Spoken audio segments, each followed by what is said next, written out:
你會發現咧，焦慮其實係呢一個時代之下一種被設計出嚟嘅一個生活方式嚟嘅。唔知你有冇發現啦？呢一代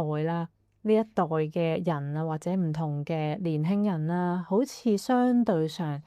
比較脆弱咧，即係多咗少少壓力就會出現一啲唔同嘅心理問題啊、心理嘅症狀啊。明明生活條件咧，其實相對上係好過以前嘅，但係焦慮啊、抑鬱啊呢一啲心理症狀反而係更加之普遍。最殘酷嘅地方咧，係你唔係不知不覺之間變焦慮，而係你係覺得自己係一個正常人嘅情況之下，一步一步咁樣去行入咗呢個陷阱。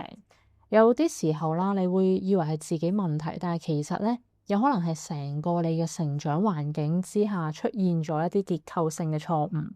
咁有一個好簡單嘅理論可以解釋嘅就係咧，人類嘅大腦咧，其實本身係為咗一啲低刺激啦、真實性嘅互動而設計而成嘅。但係而家我哋嘅社會咧，已經發展成為長期浸喺一個高刺激啦、虛擬比較嘅環境之中啦。大家好，又係我 Bailey 啊！知識有價，開始之前都希望大家幫手 like 啦、share 啦同埋 subscribe。咁今日想同大家講一本書啦，就係《失控的焦慮世代》。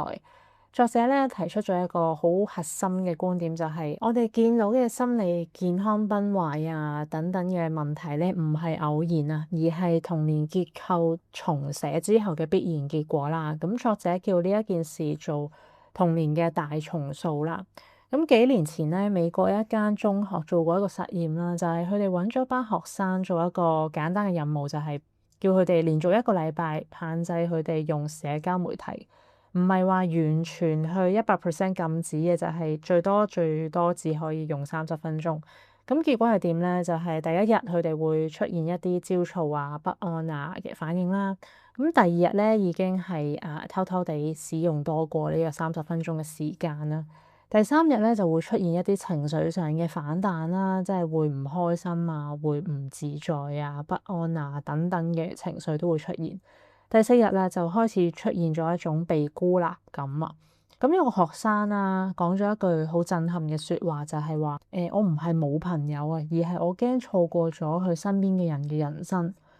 而呢一個只係書入面作者引用咗一個好細好少嘅研究事件之下嘅數據反應嚟嘅啫。書入面第一個重點咧就係童年咧係由玩變成咗係一種被觀看嘅狀態。咁作者喺呢本書入面啦，將大部分人嘅童年分咗做兩個時代啦，就係以前咧係一個叫做 play-based childhood 嘅，佢係靠玩啊，去一啲好普通、好單純嘅玩樂互動之下去成長。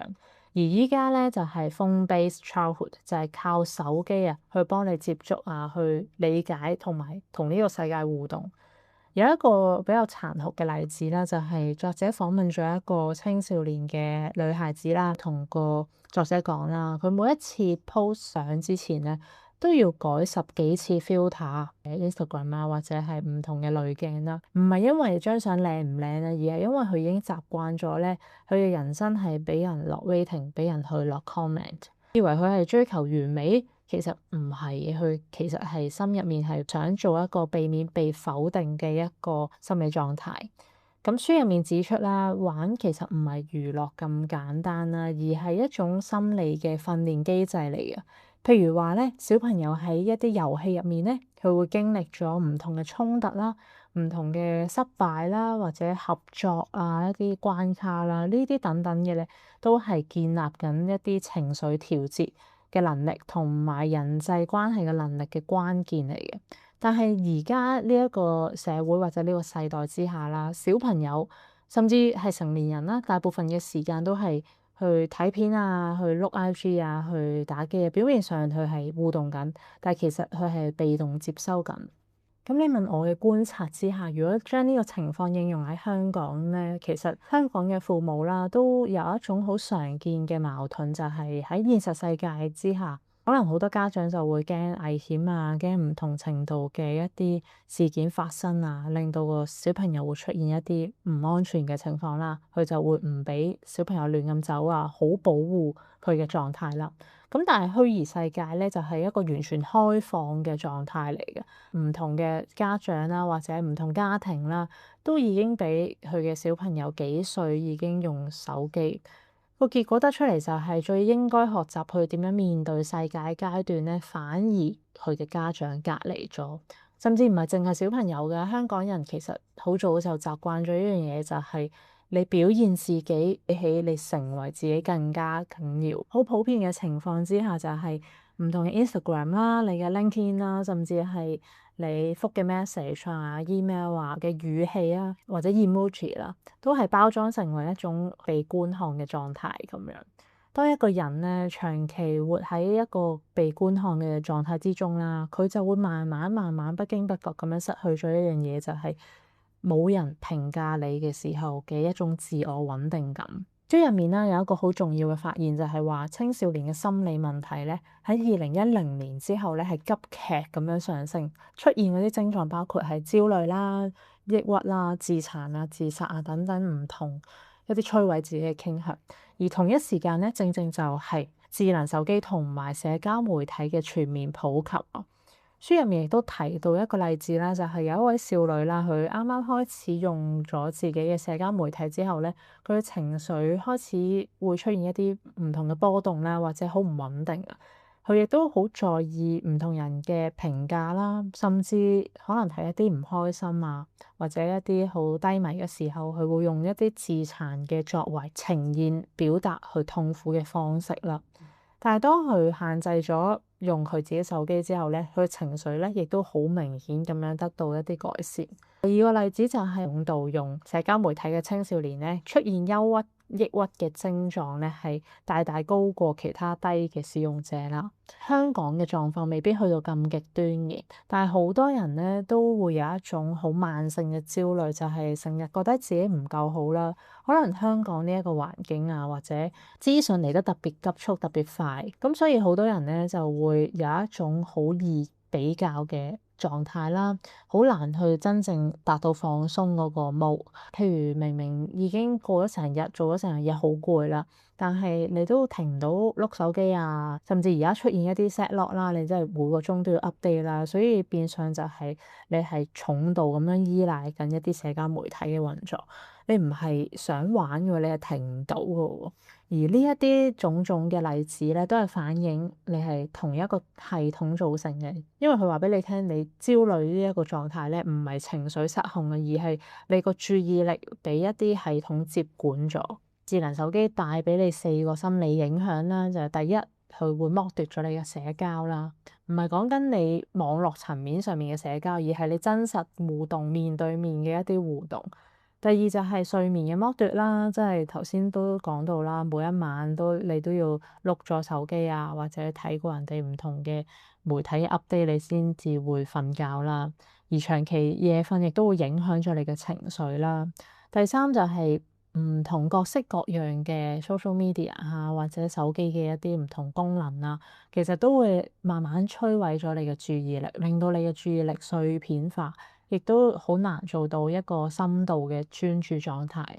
第四啦，就係一個上癮嘅機制。唔同嘅平台嘅設計者咧，其實都好聰明嘅，佢都係想不斷令到你留喺佢個媒體上面嘅時間越嚟越長啦。所以佢嘅設計咧係會令到你好 friendly，好易用得到，亦都好易長期咁樣使用，令到你慢慢停唔到上癮等等嘅機制。手機咧唔係一個中性嘅工具嚟嘅，而係一個持續刺激你嘅焦慮系統啦。喺今時今日嘅社會發展底下，咁書入面提出咗一個情景啦，就係一啲青少年啦，每日平均淨係講緊用 social media 嘅時間咧，都已經花咗5至6個鐘頭。咁所以佢面對面交流嘅時間咧，亦都相對大幅下降啦。就係結果就出現咗一啲人際能力嘅退化啦。佢慢慢會覺得越嚟越孤獨啦，因為佢所有嘅互動都係短啊、快啊，一啲被比較啊、被評價嘅本質。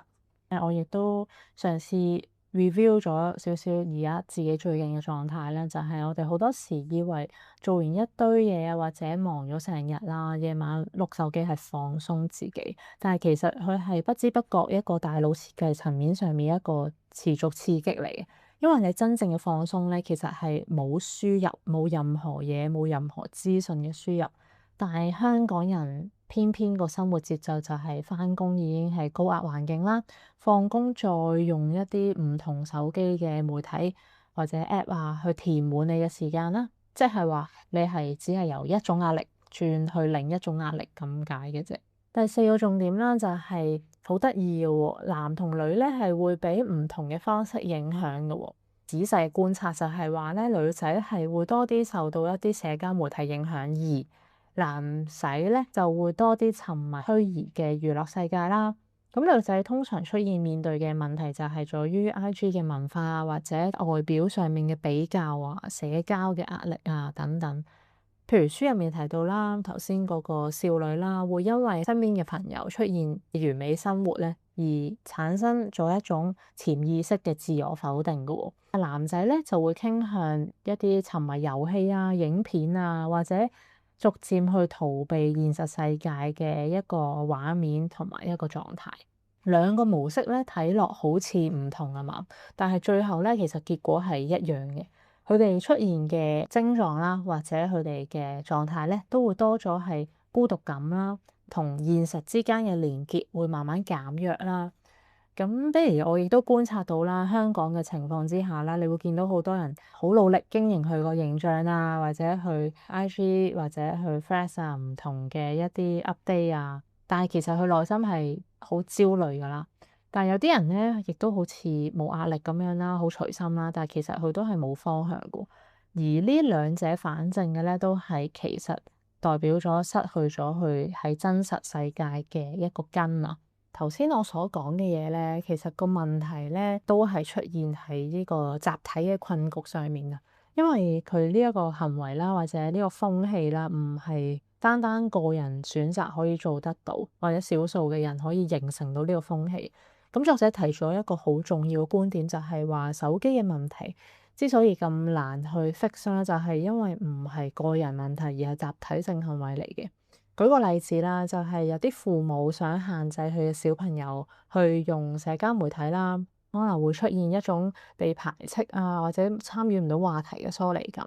咁所以結果就係你就算可能知道佢係令到你出現唔同嘅問題嘅，都冇人夠膽唔用咯。放喺香港嘅職場層面上面，亦都會一啲好 common 嘅狀況或者例子就係你唔係想即刻覆 message，可能當下，但係你會驚俾人覺得你唔專業啦，你就要即刻覆啦。而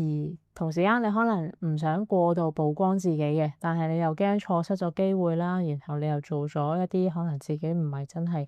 真心想做嘅選擇啦。你以為你係選擇緊，但係其實一步一步都係俾個系統推住咁樣走。咁作者其實最後都提咗幾個方向啦，就係首先你要延遲去接觸個智能手機啦。譬如話你可能嗰日你 set 一個時間，你係瘋狂用嘅，冇話限制你，你嗰段時間不斷用。但係你真係做嘢或者真係 focus 喺其他活動嘅時間，你就唔好用或者擺埋一邊啦，因為環境亦都好影響你嘅行為。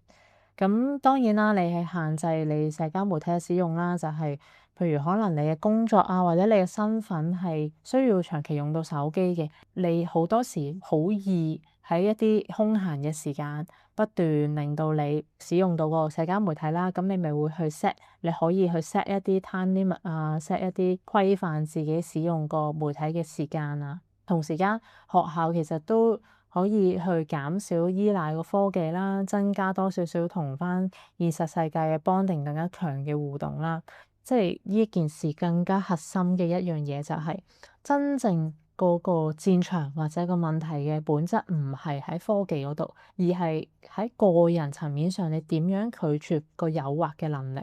書入面最後其實都唔係講緊話啊，而家科技好衰啊，或者一啲 app 嘅設計者令到呢件事咁簡單、咁依賴、咁上癮，係一件唔好嘅走向嚟嘅。而係呢樣嘢係反映緊一個更加人性化、更加根本性嘅嘢，就係你究竟點樣去攞翻自己個注意力咧？喺咁多誘惑嘅社會或者環境之下，呢一個先至係真真正正嗰個命題嚟啊！好啦，亦都嚟到一個自我嘅小測試時間啦。譬如，如果你最近有以下嘅一啲感覺，譬如話好容易分心嘅，即係你好容易做下 A 呢個 task，跟住唔知點解轉咗去 B 嗰個 task，又或者可能做下嘢，跟住又走咗去碌電話，好難專注啦，成日覺得自己可能唔夠好啦，會睇咗好多人哋嘅一啲呈現自己所謂完美嘅生活方式嘅時間啦，咁其實已經反證緊你係長期活喺一個會放大焦慮啦、削弱你嘅專注同埋製造一啲比較嘅環境啦。所以你問我咧，一個更加現實層面嘅問題就係真正要改變嘅咧，唔係你要幾咁自律啊，你要幾咁 set 好多規範俾自己啊，你要幾咁唔用手機啊。而係你點樣去設計一個唔需要用意志力嘅生活咧？而對我 Bailey 嚟講啦，我睇完呢本書咧，有一個幾深刻嘅反思啦，咁都可以 share 下俾大家嘅一個建議嚟嘅，就係真真正正個問題嘅本質啦，或者你要做到一啲改變啦，想去脫離呢一個焦慮嘅世代嘅一個風氣或者方式啦，唔係要 set 你幾自律，即係。簡單啲講，頭先所講嘅一啲可能限制你用 app 嘅時間啊，或者唔好用電話啊，呢啲等等嘅規範咧，其實唔係根本性咁樣去令到個問題解決嘅，而係話你點樣去設計一個唔需要意志力嘅生活咧？因為意志力咧，往往係最容易被消耗嘅資源嚟嘅。For example，可能就係話你係想減肥嘅，咁如果有個人同你講你戒甜啦，你戒糖啦。你係需要用到意志力去做呢一啲行為嘅，但係如果你 set 自己嘅一個身份定位係你係一個唔食甜，你係一個唔中意糖嘅人，咁呢一樣嘢咧，其實係相對唔需要用到意志力嘅一個咁樣嘅原理啦。咁所以最後啦，我都想問大家一條問題啦，如果有一日你想象一下啦，你完全離開咗個社交媒體啦，甚至可能 delete 埋個 app 啦，冇人去睇你嘅生活啊，或者冇人去評價你嘅 update 啊，咁你認為你人生入面仍然成立同埋仍然有意義嘅部分係啲乜嘢咧？我係 Bailey，多謝你聽到嚟呢度啦，咁希望你都中意呢一條片嘅動畫啦，同埋支持我哋真人去講書啦，知識有價，幫手 like、share 同埋 subscribe 啦。